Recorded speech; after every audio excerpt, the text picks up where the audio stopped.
સુરતી રસોઈમાં તમારું સ્વાગત છે। આજે આપણે બનાવવા જઈ રહ્યા છીએ મસાલેદાર મટનને બોઇલ કરી લીધું છે મેં। આ ખડા મસાલા છે, કાંદા છે, ટામેટાં છે, આ આદુ ને લસણ છે ને આ ધાણા છે। એને હવે આપણે કાપી લઈશું ને પછી એનો વઘાર મૂકીશું આપણે।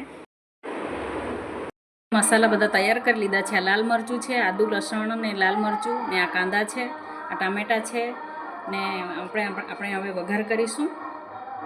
તેજ પત્તા નાખેલા છે। હવે આપણે કાંદા નાખીશું। કાંદા લાલ થાય ત્યાં સુધી આપણે સાતળીશું અને આ રીતે લાલ થાય ત્યાં સુધી સાતળવાના છે।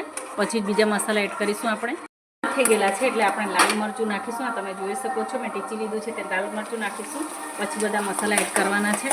ગરમ મસાલો આ મેં ટીચી લીધો છે। આખા મસાલા ખડા મસાલા હતા તે આવી રીતે મેં ટીચી લીધું છે।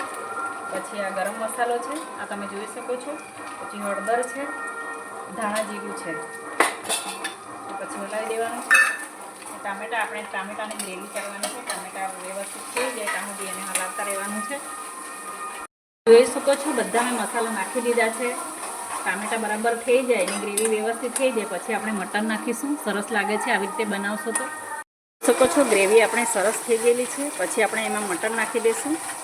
ખાવામાં બહુ ટેસ્ટી લાગે છે, તમે આવી રીતે બનાવશો।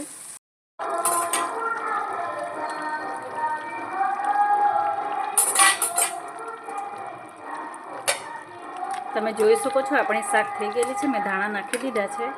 હવે તમે રોટલી સાથે ભાત સાથે ખાઈ શકો છો। Thank you.